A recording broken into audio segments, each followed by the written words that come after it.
Pessoal, boa noite. Tudo bem com vocês? Boa noite, professor. Boa noite. Boa noite, professor. Vocês me ouvem bem, Boa né? noite. Boa noite. Professor,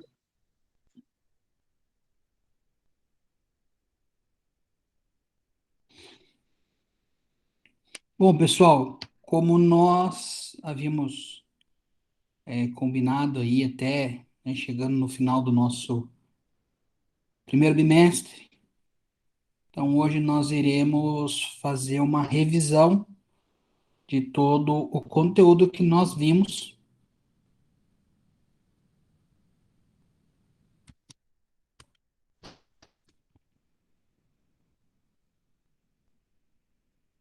Então, tá?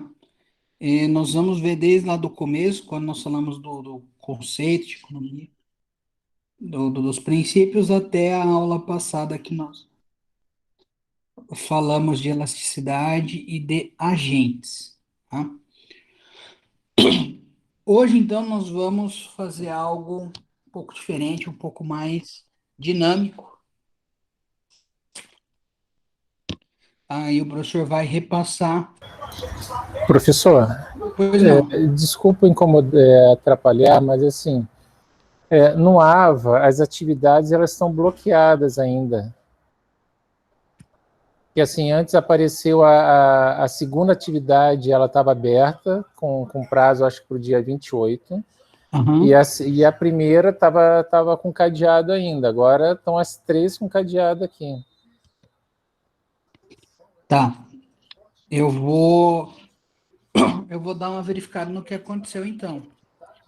Porque, assim, eu não sei se dos colegas está assim também, se alguém puder verificar agora e já passar para o professor só para, né? Porque assim, o meu está tudo bloqueado O ainda. meu também tá. O meu também, professor. Tá, eu vou fazer o seguinte, pessoal, eu vou entrar em contato com a secretaria, então, para ver por que que eles bloquearam, restringiram o acesso aí, porque quando eu postei, a primeira atividade ela estava restrita, né, até porque o AVA ele segue meio que um padrão para todas as turmas. As outras turmas, como era uma prova só, com 6 questões, o ela já estava bloqueada para a semana de provas, que é do dia 22 ao dia 28. Eu havia colocado, então, a primeira atividade nessa questão, porque eu não tinha conseguido desbloquear essa questão do dia 22 e dia 28. E as outras duas atividades eu tinha colocado até o dia 28 também, que é o último dia do bimestre, né? Que é quando fecha aí a semana de provas. Eu não tinha não estava sabendo que havia sido bloqueado também, tá? Inclusive aí, acho que são três atividades com duas questões cada, né? Isso até aumentar a minha opinião aí de uma forma, sei lá, que o professor desse três atividades em vez de uma prova só. Não sei se resolve muito o problema, mas... Então eu vou, terminando a nossa aula, pessoal, eu vou verificar no meu AVA ali o que que foi, o que que eles efetivamente mudaram e vou entrar em contato com o pessoal da secretaria daí pedindo para que eles desbloqueiem as atividades para vocês. Tá, Ou eu joia, mesmo obrigado. tento desbloquear se eu conseguir, né? Às vezes eu não consigo. É, bom, outras pessoas já se manifestaram, então realmente estão bloqueadas, né? As atividades semanais vocês conseguiram fazer, né?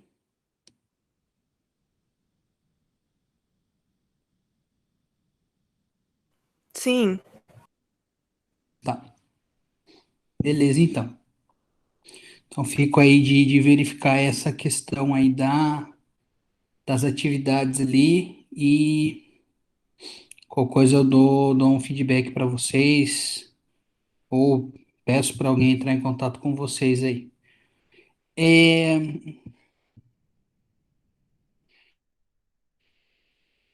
Acho que eles estavam fazendo algumas alterações na questão da semana de avaliação, de questão de prova substitutiva. Aí, essas atividades, pessoal, só tomar o cuidado aí que essas têm que ser postadas até a data final, tá? Essas três aí, o professor não consegue receber elas depois da data do dia 28. As semanais aí, se alguém teve algum problema de postagem, ou algum aluno que entrou depois, tá? O professor ainda vai conseguir tá aceitando aí por orientação da coordenação. Agora, essas daí que valem como prova, aí essas daí realmente não tem como.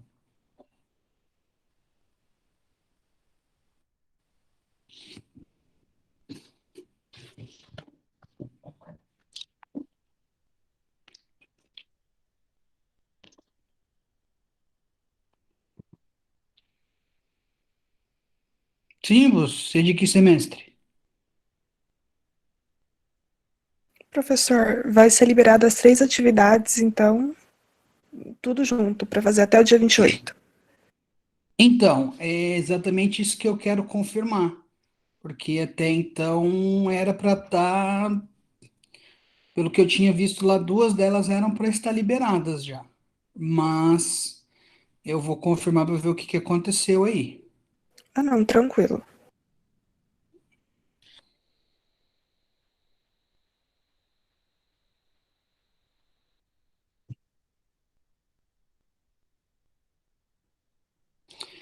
Bom, pessoal,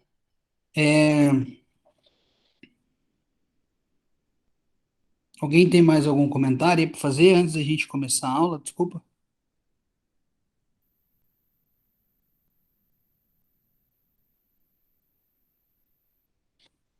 Então, a aula de hoje, como nós vamos utilizar ela como revisão, tá, pessoal?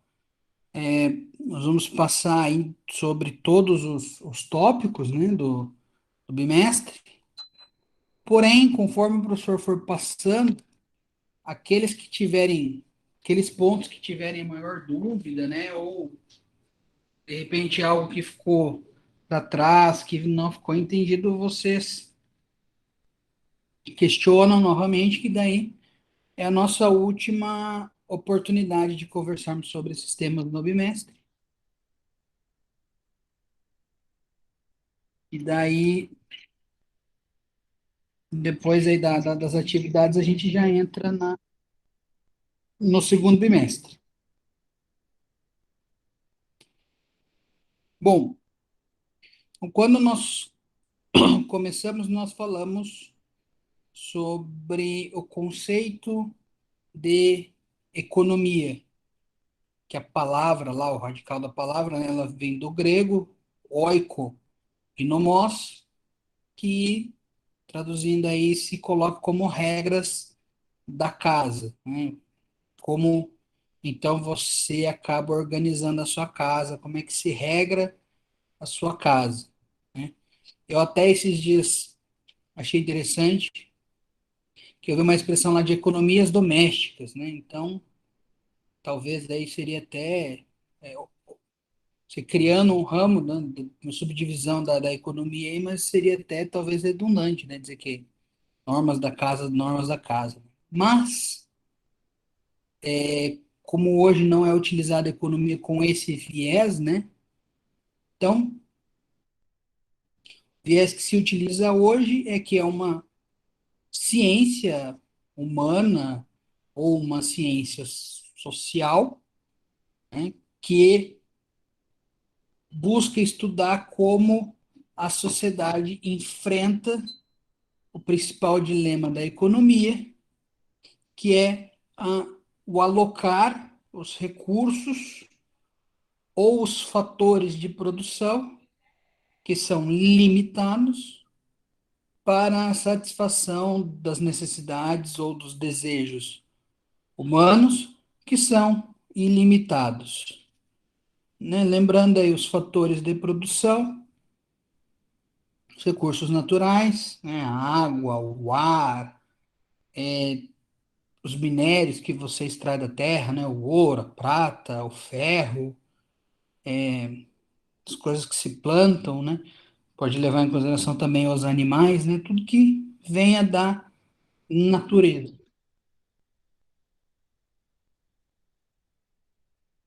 Nós vamos ter os recursos humanos, que daí é a força de trabalho, né? São as pessoas que trabalham efetivamente, né? Que estão aptos para trabalhar. E nós vimos aí que acaba não sendo toda a população global.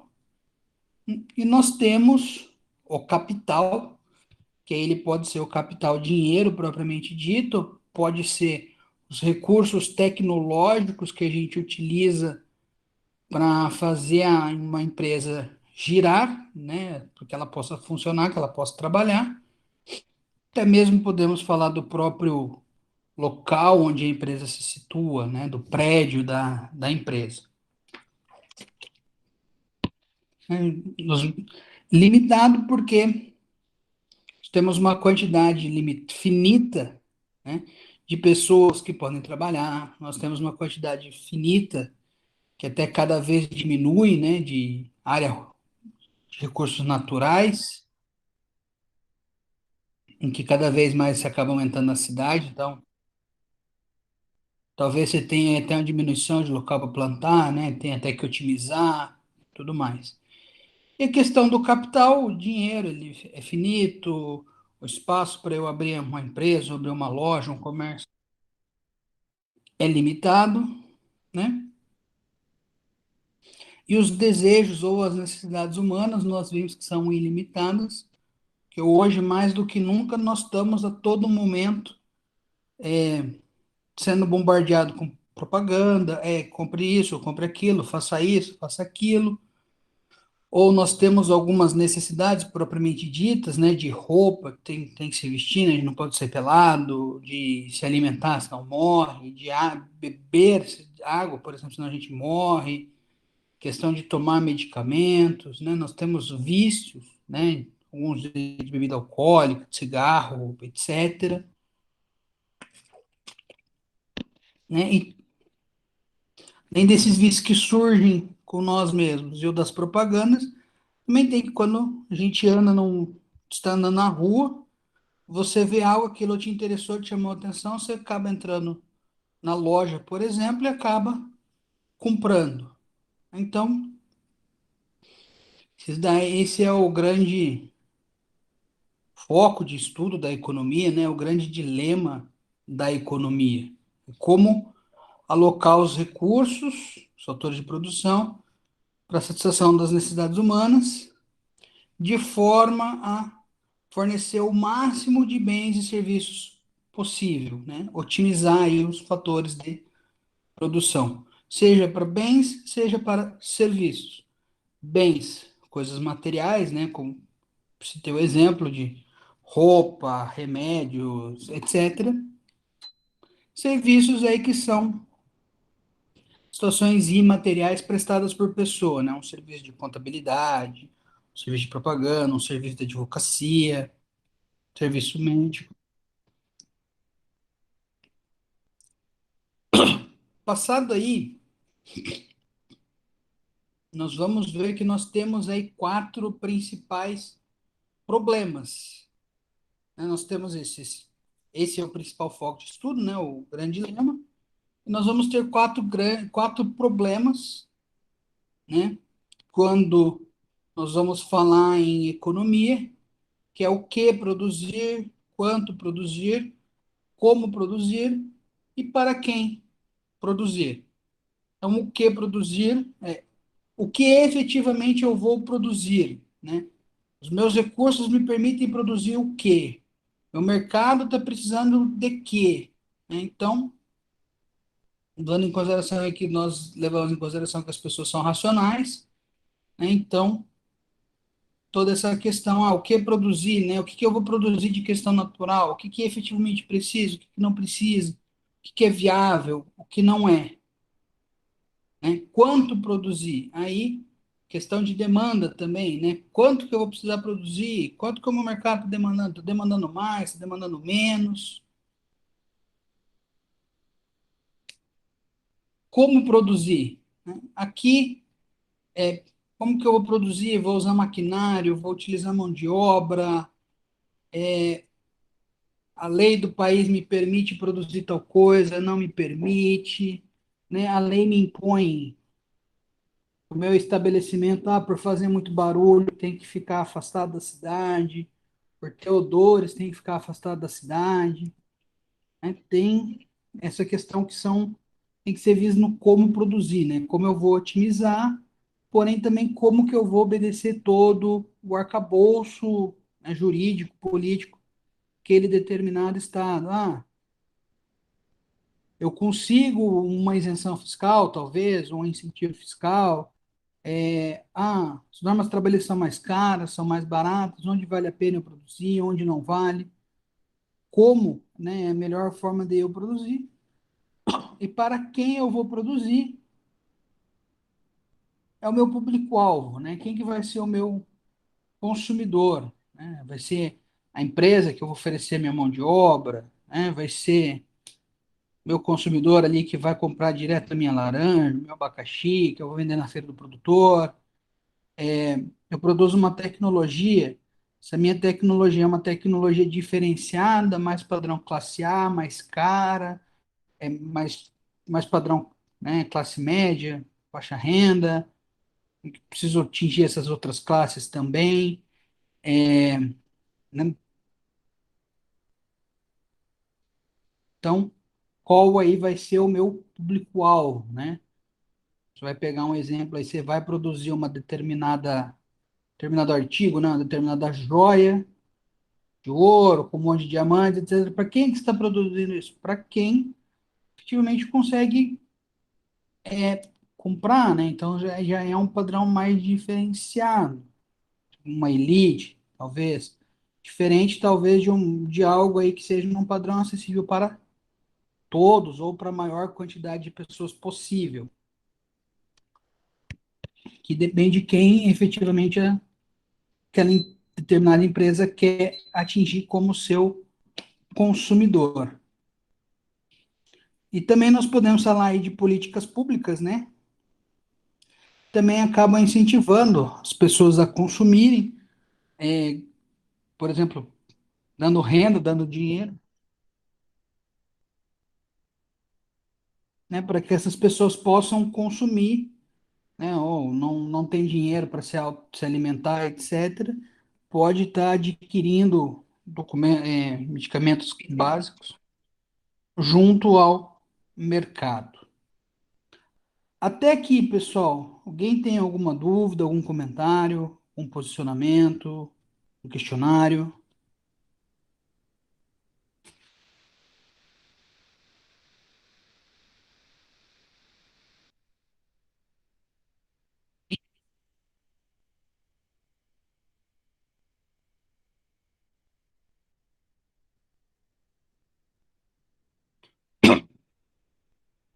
Bom, passado aí essas noções introdutórias, então, o que é economia, o que a economia estuda, os problemas da economia, nós chegamos nos princípios de economia, né? Nós temos 10 princípios divididos em três grupos, né? Então, nós vimos lá, pessoas tomam decisão, como as pessoas se interagem e como as economias funcionam.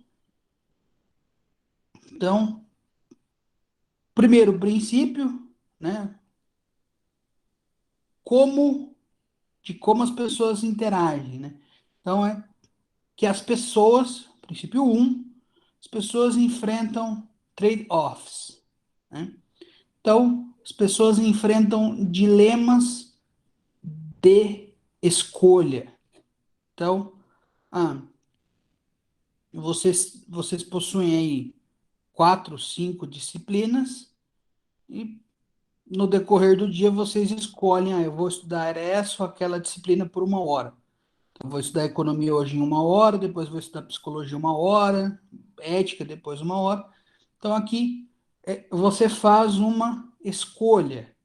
você, naquele período ali, eu tinha possibilidade de estudar outras disciplinas, vou estudar esta. Então, eu estou enfrentando um trade-off, né? Eu estou fazendo uma escolha. Porém, eu estou abrindo mão de alguma outra coisa. Ou, ao invés de, né, levando em consideração também, ao invés de estar estudando, poderia estar dormindo, em condições normais, podia estar no bar, tomando uma, né, exemplos, que são coisas que abre-se mão para eu para dar aula para vocês, vocês para estarem estudando, estarem ouvindo o professor, né? Poderiam estar na sala de aula, por exemplo, né? Condições normais. Então, esta é a questão do princípio um das pessoas enfrentarem trade-offs. Pessoas enfrentam escolhas. Você sempre vai ter duas opções. Uma é aquela que você vai fazer, e a outra é a que você vai deixar de fazer, que você vai abrir mão. Pelo menos duas, né? Você pode ter outras possibilidades, outras opções. Então, é aquela questão.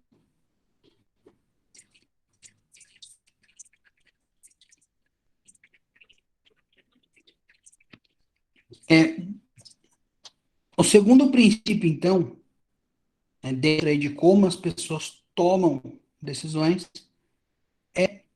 do custo de oportunidade. Então, o custo de uma coisa é aquilo que você, equivalente ao custo da outra coisa que você deixou de fazer. Ô, professor, desenvolve isso aí que ficou estranho. Então, vamos lá. Vocês tiram um período aí de 2 horas para estudar, né? Seja aí duas disciplinas, economia e filosofia. Uma hora você vai estudar filosofia, uma hora você vai estudar economia. Dentro dessas 2 horas, você poderia estar o quê? Você poderia estar trabalhando, ganhando um dinheiro extra, poderia estar dormindo, né? Então, qual que é o custo desse meu estudo em economia e filosofia? É o que eu deixei de lucrar, talvez, com o meu trabalho, né? Podia trabalhar 2 horas, podia ganhar uma graninha extra ali. Deixei de ganhar porque eu estava estudando. Ou eu deixei de ter um tempo ocioso, deixei de dormir, deixei de tirar um cochilo. Ah, eu fiquei mais cansado porque dormi menos, né? No outro dia eu tenho que acordar mais cedo, ou eu acordei mais cedo porque quis estudar antes de trabalhar. Então, né, este é o meu custo, né? Ele pode ser um custo efetivo em dinheiro, o exemplo aí que eu poderia estar trabalhando ao invés de estar estudando, ou podia estar trabalhando ao invés de estar dormindo. Então eu tenho um custo efetivo aí de dinheiro. O outro, né, ele não efetivamente vai ser em dinheiro, mas vai ser em tempo, que também é um recurso muito escasso que nós temos hoje. Então, qual que é o meu custo de dormir? Bom, meu custo de dormir 2 horas é estudar 2 horas, é divertir 2 horas, tá na balada por 2 horas. Então, é essa questão que ele coloca da questão do custo de oportunidade. Terceiro princípio, princípio 3, que as pessoas racionais pensam na margem.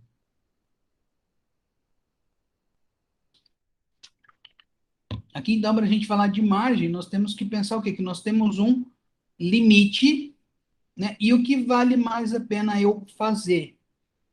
Um pouco a mais ou um pouco a menos, né? Por exemplo, você vai, se programa para jantar, se programa para comer alguma coisa.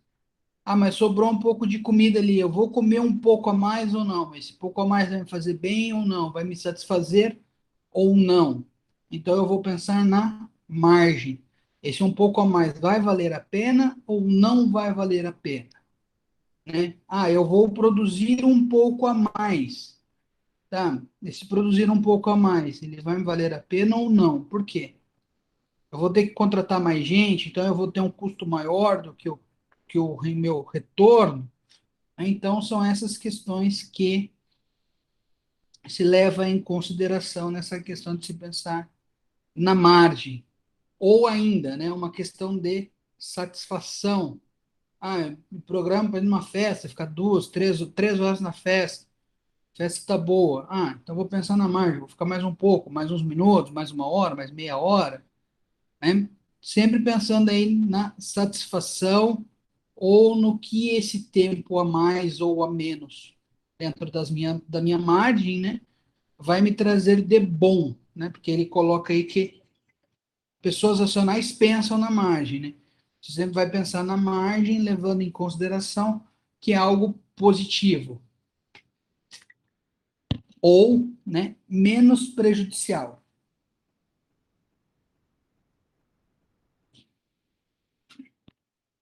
O quarto princípio, que aí é o último princípio deste grupo do como as pessoas tomam decisões, é que as pessoas interagem melhor com incentivos.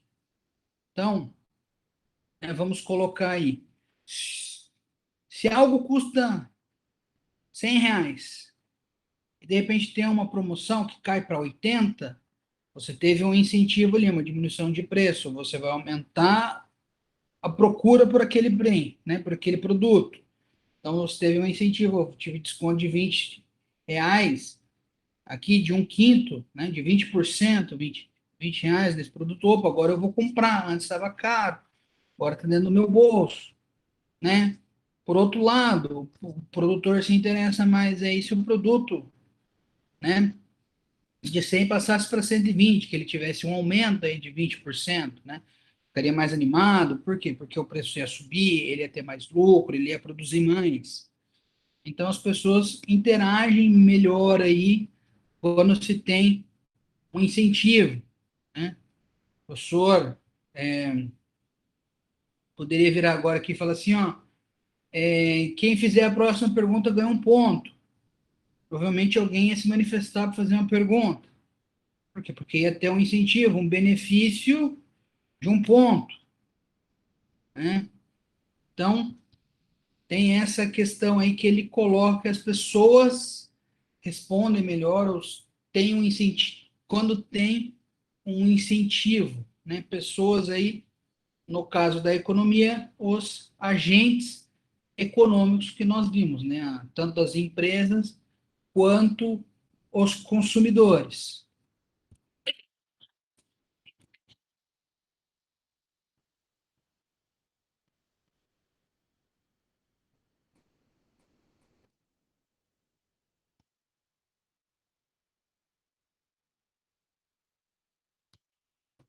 Até aí, pessoal, alguém tem alguma dúvida, alguma pergunta, algum comentário? De boa, professor.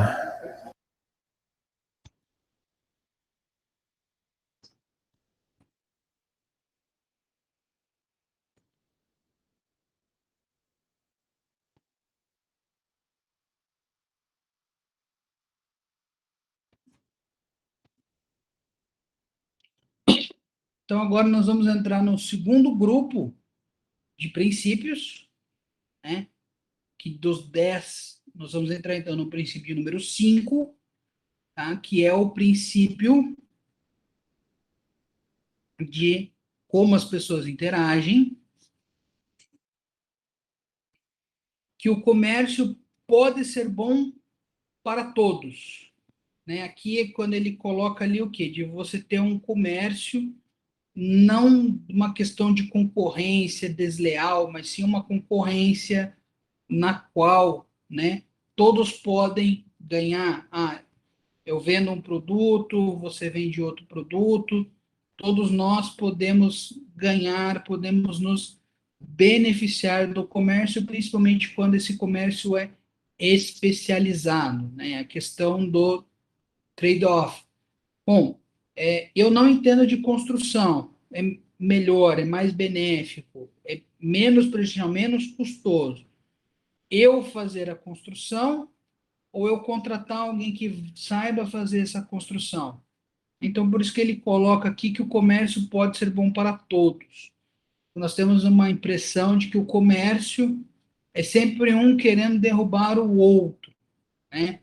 Principalmente quando aí se fala, né, de capitalismo selvagem, de concorrência desleal, né, de grandes querendo derrubar pequenos. Então ele traz nesse princípio, né, que o comércio pode ser bom para todos, porque todos podemos lucrar, podemos ganhar com o comércio dentro da sua estrutura, respeitando o mercado, respeitando as legislações.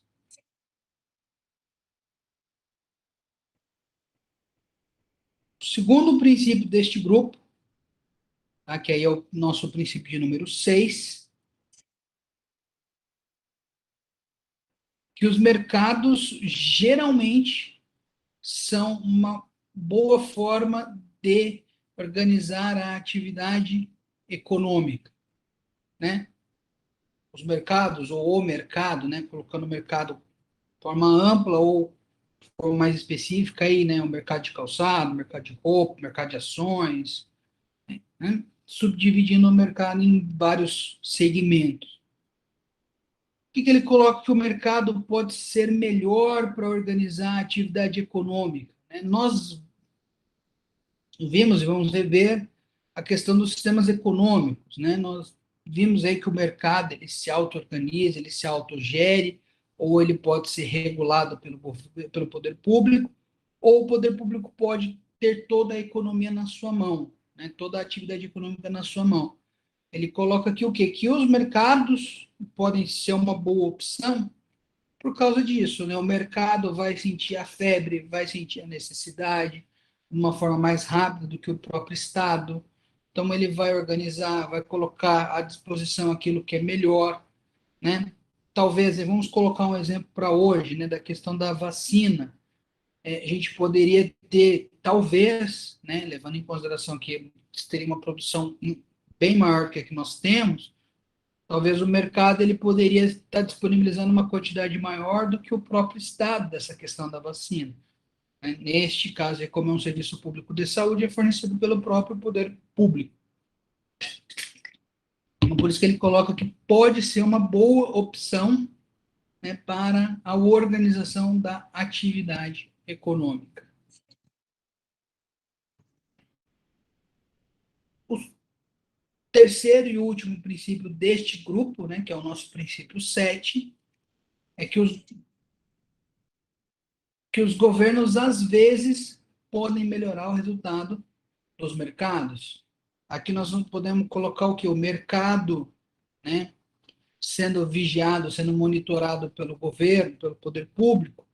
Nós vamos ter aí uma fiscalização, né, um arcabouço jurídico que vai evitar a concorrência desleal, vai evitar monopólio, vai evitar, ou, né, tentar diminuir os monopólios, os oligopólios, tornarem concorrências, né? No Brasil, por exemplo, nós temos o exemplo do toda a estrutura, né, do CAD aprovar ou não uma fusão de uma empresa com outra, por exemplo, né, que é um órgão público. Nós temos essas questões aí, então, que o poder público ele pode sim melhorar o governo, né? Às vezes você vai ter algum desequilíbrio de mercado, o poder público pode organizar melhor, né? Pode tentar equilibrar esse mercado.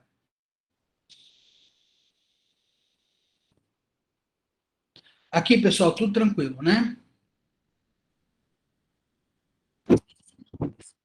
Então, terceiro grupo de princípios é como as economias funcionam. Então,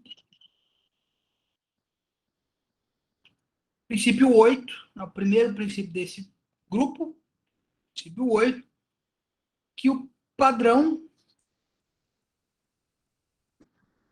de vida depende da sua capacidade de produção de bens e serviços. Então, quanto mais bens e serviços de qualidade, né, de forma mais especializada, um país conseguir produzir, melhor vai ser a sua condição de vida, a sua capacidade de vida, né, a renda das pessoas que participam ali, dentro dessa estrutura, dessa questão, é um padrão de vida, qualidade de vida sempre maior, sempre melhor se o Estado, né, o país, for produtor cada vez mais de bens e serviços. Né? Você vai aumentando o PIB, né, o Produto Interno Bruto daquele país dentro dessas questões. Quando nós formos ver questões aí de macroeconomia no bimestre que vem, nós vamos ver certinho essa questão do PIB.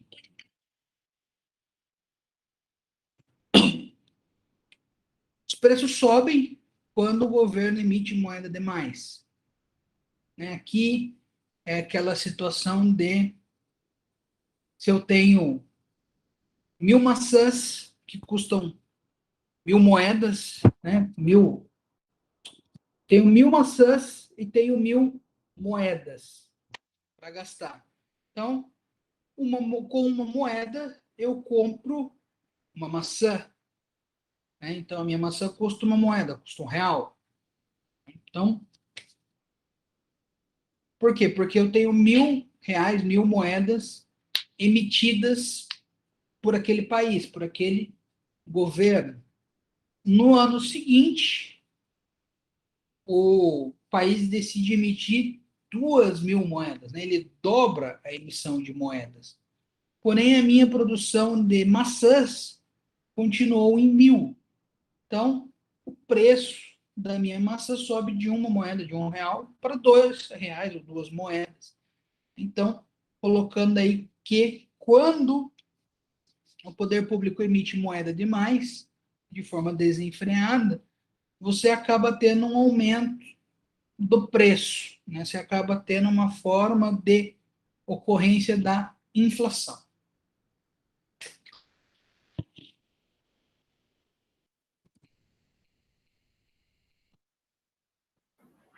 Professor, Sim, surgiu uma dúvida.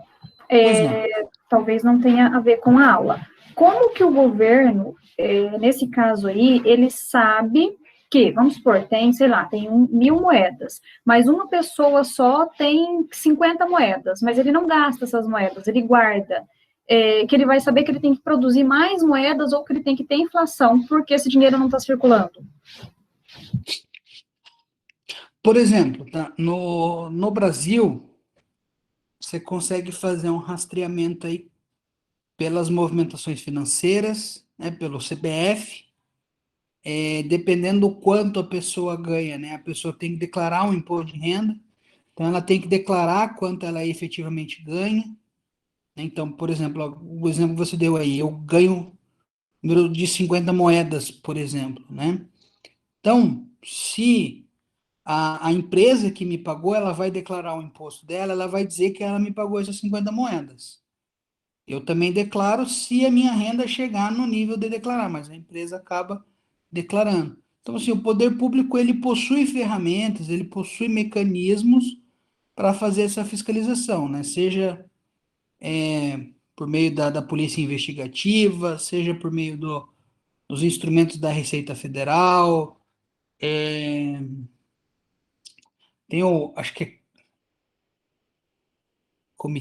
acho que é COF, Comitê CEAF, né? Que é o comitê lá que também faz essas análises, todas essas questões de uma forma administrativa para verificar se tem irregularidades ou não. É o CARF. Oi? CARF, CARF, alguma que é o coisa Conselho assim. Administrativo de Recursos Fiscais, né? Esse daí é quando a pessoa tem uma pendência com a Receita e ela recorre, né? Mas tem um outro lá que até teve uma polêmica que era do Ministério da Fazenda, depois quiseram jogar para o Ministério da Justiça, ou o contrário, aí depois voltou para o Ministério que era, acho que é COAF, CEAF, alguma coisa assim, cabeça eu não vou me lembrar, que também é um órgão administrativo que faz essa fiscalização da parte da renda das pessoas, né? Fazendo um cruzamento aí, uma ligação no que a pessoa recebe, do que a pessoa gasta, né? Até algum tempo atrás, você também tinha uma forma mais fácil, que era a tal da CPMF, né? Que era a Contribuição de Movimentação Financeira. Toda e qualquer movimentação de conta bancária que você fazia, eles tinham conhecimento exato de que aquela movimentação foi feita. Então, se tem, sim, até para você evitar questões de corrupção, né, com dinheiro público, por exemplo, né?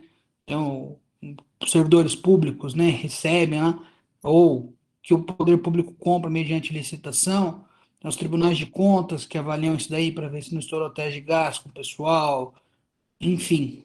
Não sei se eu consegui clarear a sua dúvida.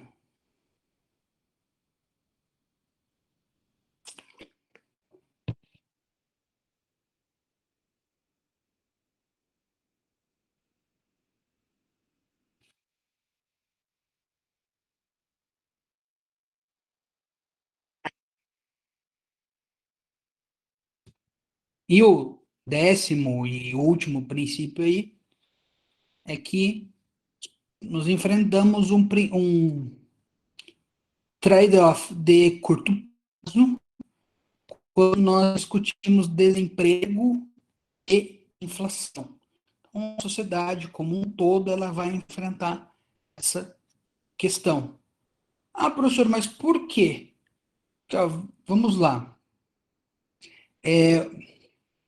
Como nós falamos, você tem a questão da inflação, você tem um aumento dos preços. Então, o fornecedor, o vendedor, ele vai ficar animado, ele vai produzir mais, ele vai vender mais.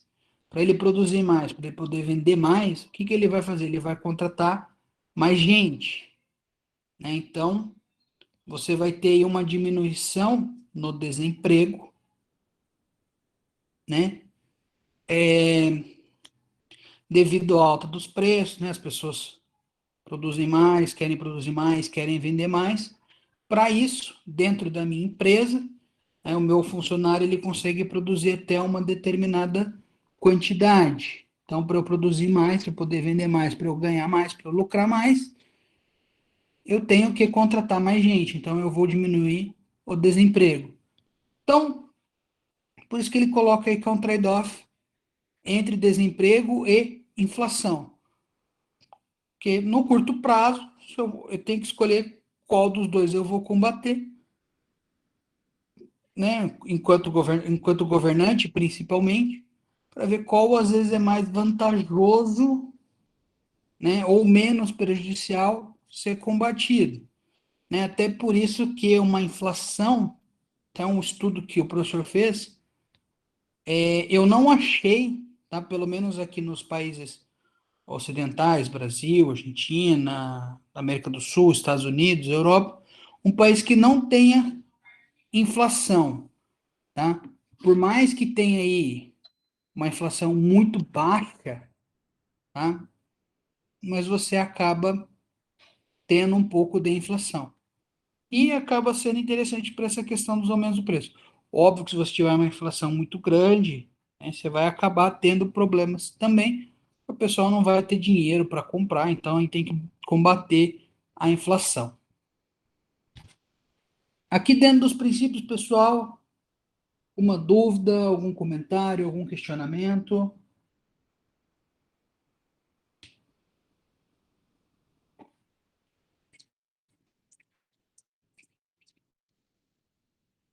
Bom, nós vimos depois, então, a questão da evolução histórica, né, que nós passamos lá desde a antiguidade clássica, né, por Xenofonte, Aristóteles, pela Roma Antiga, Idade Média, Idade Moderna, né, até chegarmos aí nos principais pensadores aí, Adam Smith, Karl Marx e Keynes. Então, nós vimos lá que, a princípio, na Grécia, não se falava em lucro, não se falava em juros, porque se buscava a vida comum em sociedade, né, a vida na polis, então tudo era feito em coletividade, né, se trocava produtos ou se comprava e vendia produtos na mesma proporção, né? No decorrer da evolução da história e na Idade Média, surgem discussões, né, entre principalmente os pensadores da igreja, que começam, né, a permitir aí questão de lucro, desde que seja para remunerar o trabalho justo, né, os juros, na questão dos empréstimos, lá quando fosse, né, para questões não de questão de efetiva necessidade. Então acaba surgindo aí, acaba se afastando um pouco a questão da usura que se tinha antes, né? E da questão de contrária a juros, principalmente, a lucros, né? A questão da usura. Depois nós temos na Idade Moderna aí, o surgimento, né, do metalismo, do mercantilismo e do fisiocratismo, né? Que o metalismo era o acúmulo de metais, ouro, prata, né, que acabou surgindo como um viés do mercantilismo, né? Que foi a primeira fase do mercantilismo, que era rico o país que mais acumulasse. Depois verificou-se que, na verdade, o mais rico seria aquele país que tivesse a melhor balança comercial favorável, né? Então, aquele que exportasse mais e importasse menos, ou seja, vendesse mais e comprasse menos. No final dos números, né, às vezes se exportava uma quantidade menor de coisas e se importava uma quantidade maior de coisas, mas ali na soma do gasto de dinheiro, o dinheiro que se adquiriu com a exportação era maior do que o que se gastou com as importações.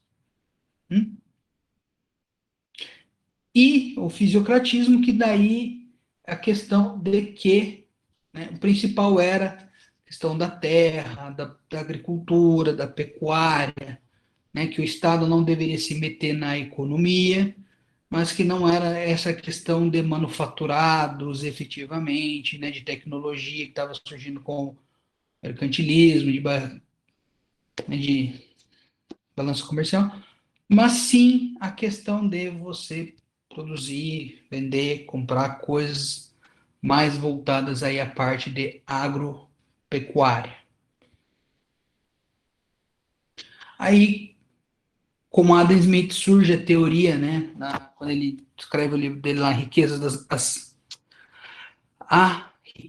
Nações, ou A Riqueza das Nações, que ele traz ali críticas a essa questão de riqueza das nações, e ele fala ali sobre a questão do mercado, que o mercado ele gira sozinho, que ele funciona sozinho, a questão da mão invisível, né, que ele gira de forma independente, conforme os seus agentes vão negociando, vão comprando e vendendo, né, ele não precisaria de um regulamento, mas aqui ele fala tanto questão de compra e venda de matérias-primas, de metais, de manufaturados. Karl Marx já surge num momento um pouco posterior, com uma crítica, porque quando Adam Smith fala lá da questão, né, da produção, do lucro, ele não leva em consideração a mais-valia, né, o fator trabalho, o custo efetivo do valor trabalho, né, porque ele coloca ali a questão do trabalhador, do lucro, do custo, etc. Mas, para Marx, o trabalhador deveria ser mais bem valorizado, tanto que, com base nas teorias, né, marxistas ou marxianas, se originaram, né, as principais legislações trabalhistas que se tem até hoje. E em questões ali de crises, né, 1900 e começo do século XX, Keynes traz aí que você tem que ter uma visão de mercado, porém, né, você precisa que o Estado regule, o Estado participe da atividade juntamente no mercado, para que se evite, né, desequilíbrios, que se evite, né, talvez aí situações que levem a a crises muito grandes, né, como nós vivemos em 2008, 1929, entre outras, né, com crises econômicas propriamente ditas. Então, aí nós vimos também os sistemas econômicos, né, que é o sistema capitalista, socialista e misto, o capitalista puro, o capitalismo puro, também chamado de economia de mercado. Ele pregava a não interferência do poder público, do Estado, na economia, a livre iniciativa, a propriedade privada, né? Os fatores de produção, os recursos na mão dos particulares. Por sua vez, o regime socialista, né? Ou chamada de economia planificada ou centralizada, todos os fatores de produção eram manipulados, né? Eram monopolizados pelo Estado, não se fala em propriedade privada, não se fala em livre iniciativa, é tudo planificado, né? Tudo plano do Estado, como é que vai a economia funcionar no próximo ano, nos próximos 4 anos, né? Se fazia com planos mesmo, de anos, para essa economia girar, né? Uma questão planificada, socialista. Todos os fatores aí de produção ficavam efetivamente na mão do Estado.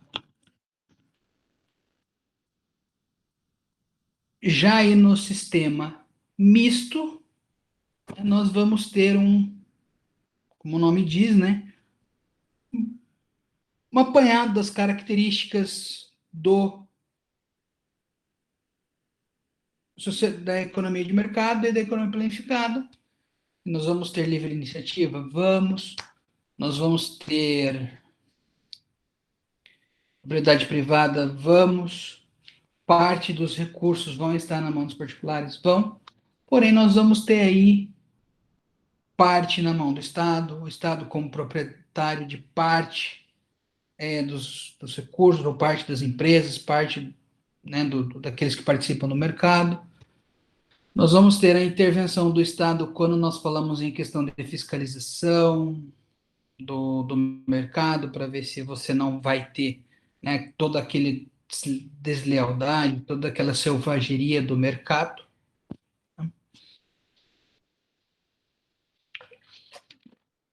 Tem tudo certo? Alguma dúvida?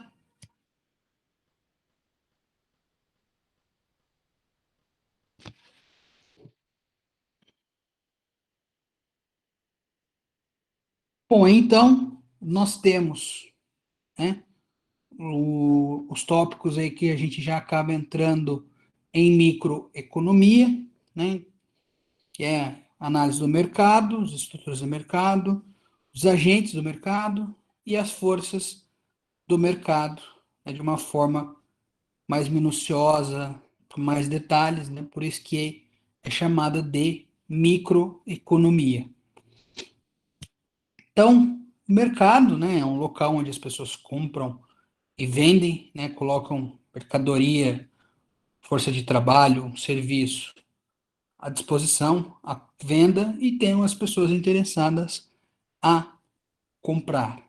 Então, nós vamos ter tanto o mercado dos fatores de produção, quanto o mercado de bens e serviços. Nós vamos ter as pessoas querendo comprar e querendo vender os fatores de produção, as pessoas querendo comprar e vender os bens e serviços.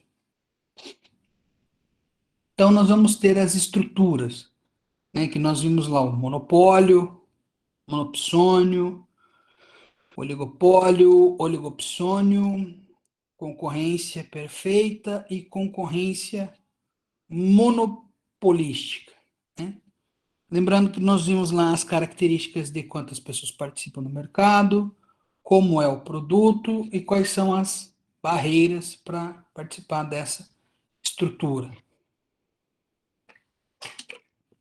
Então, no monopólio e no monopsônio, nós vamos ter uma única pessoa, no monopólio, um único comprador, um único vendedor, no monopsônio, um único comprador.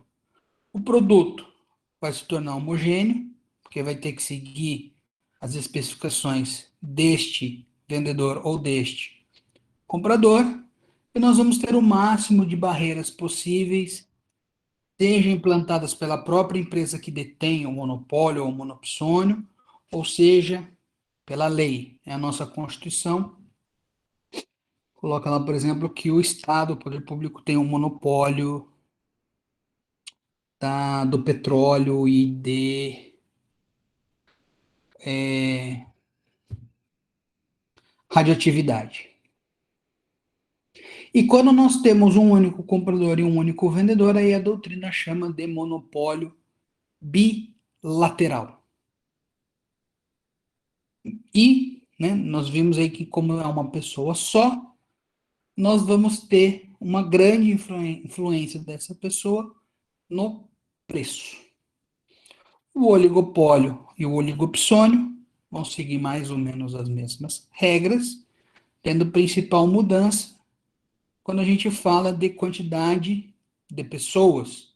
No oligopólio nós vamos ter 2 pessoas ou um agrupamento pequeno de pessoas como vendedores, e no oligopsônio uma quantidade de 2 ou quantidade um pouco maior, mas pequena, de compradores.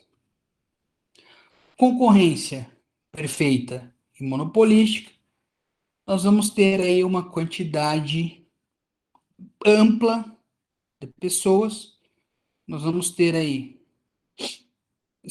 sem barreiras, ou o mínimo de barreiras possível, mas, principalmente na concorrência perfeita, 0 barreiras. Na concorrência perfeita, nós vamos ter um produto homogêneo, e na monopolística, nós vamos ter um produto heterogêneo, né, diferenciado. Seja pela cor, pela embalagem, pelo produto em si, que nós vamos ter. Ele coloca como monopolística, porque daí a pessoa se interessa mais por uma marca, pela outra, né, seja pela cor, pelo brilho, pelo formato, ou pela marca, pelo status que aquela marca dá.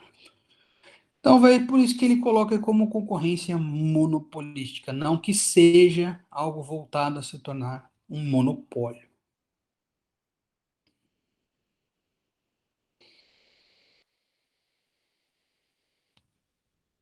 Aí nós vimos, né, as forças. Nós temos 2 forças, oferta e demanda. E nós temos um momento que é o equilíbrio. O equilíbrio, então, ele ocorre quando a minha quantidade demandada e ofertada se equivalem. Então, eu produzo 10 unidades e vendo 10 unidades. Se eu tenho mais oferta do que demanda, eu vou ter um excesso de oferta. Se eu tenho, ao contrário, mais demanda do que oferta, eu vou ter um excesso de demanda. O que acontece na questão dos excessos? Se eu tiver um excesso de demanda, o meu preço sobe. Se eu tenho um excesso de oferta, o meu preço diminui até chegar no ponto de equilíbrio. Então, nós vimos ali que a questão da oferta, né, o meu preço influencia na minha quantidade ofertada. Né? Quanto maior o meu preço, maior vai ser a minha quantidade ofertada.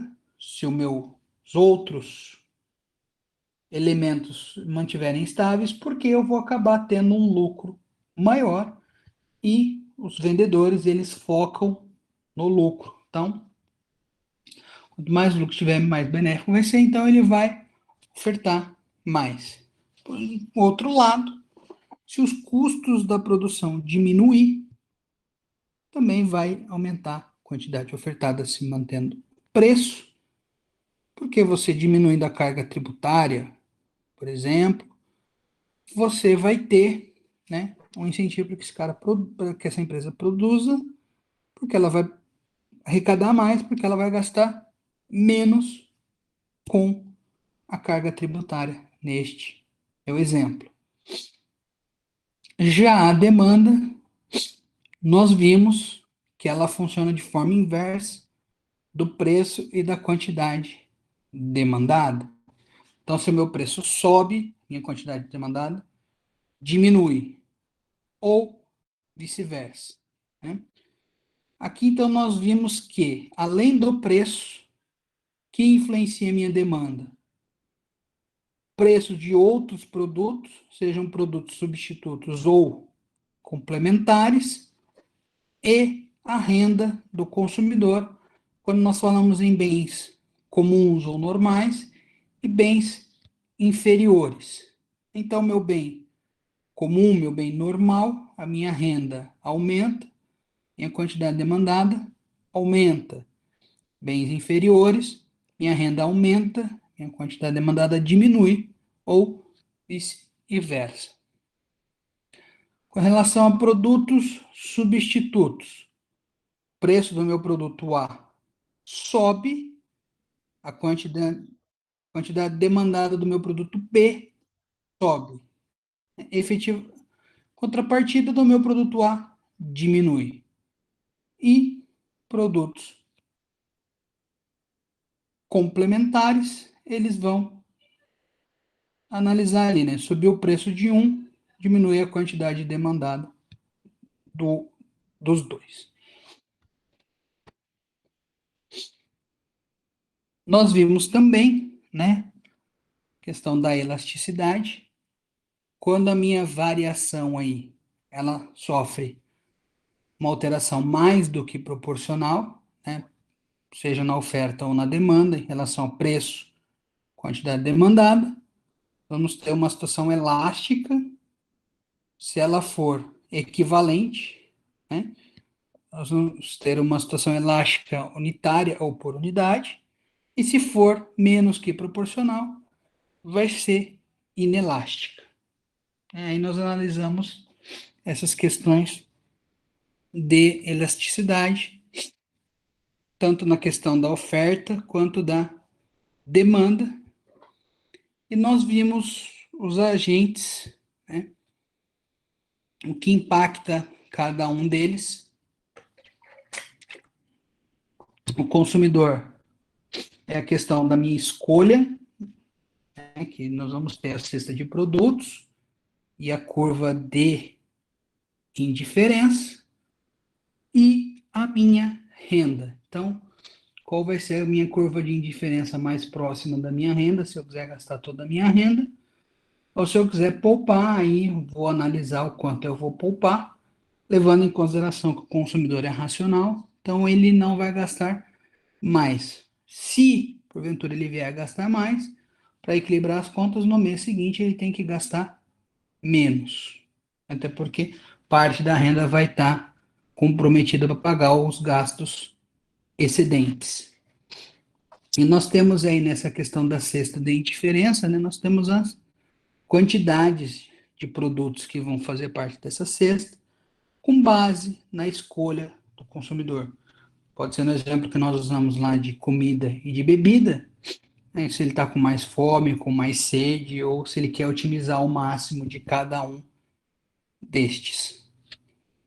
Na questão da empresa, nós vimos a teoria da produção e a teoria do custo, né, que daí a empresa otimiza o lucro, daí o lucro é a minha receita total, menos o meu custo. Estou terminando já, creio, Tarcísio. Acho que mais uns 10 minutos.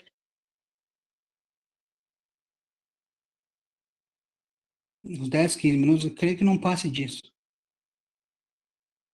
Nada.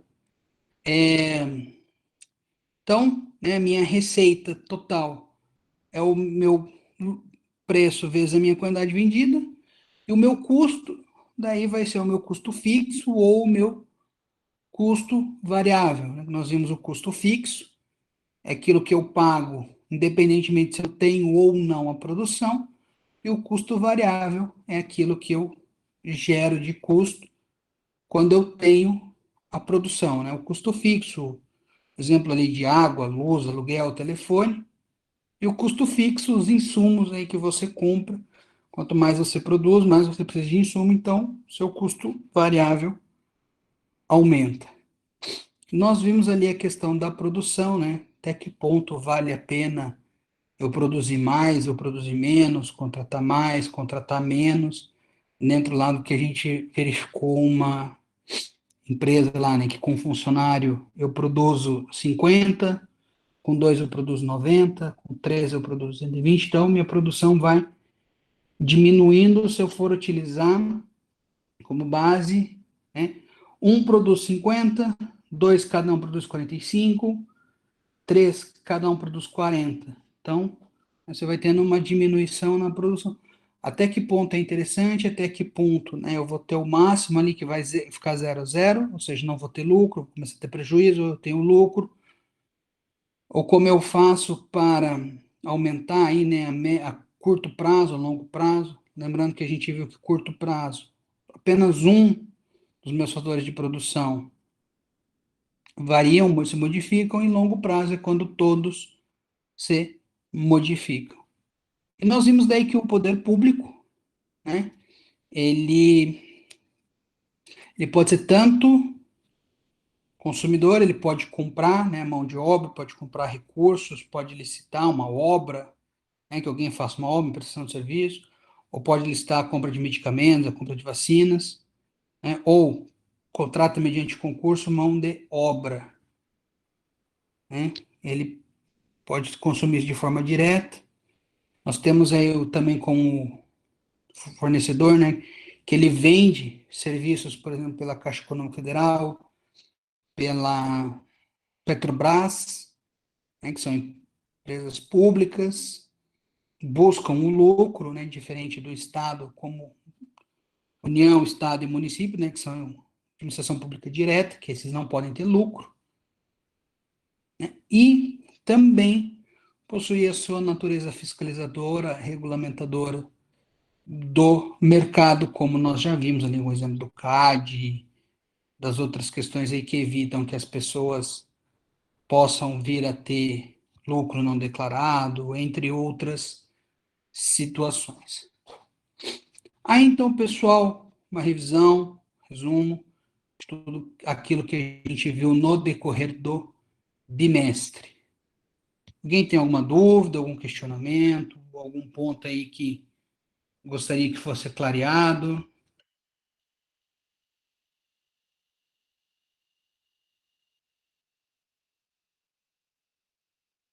Ah, de boa, professor. Então, pessoal, né, é isso aí, né, fico aí aberto, se não, uma boa noite a todos, bom final de semana, né, boa atividade para vocês aí, para elaborar, realizar as atividades, e a gente se vê na nossa próxima aula daí. Perfeito. Boa noite. Professor, boa noite. Boa noite. Eu queria falar com o senhor, tem como? É particular? É particular. Me manda um WhatsApp. Ok, eu vou mandar. Como que é o seu nome? Desculpa. Milena. Tá bom então, Milena. Manda um WhatsApp, por favor. Tá ok, muito obrigada. Tchau, professor. Tchau. Tchau, tchau, professor. Tchau, tchau, pessoal. Bom final de Tchau, semana. tchau.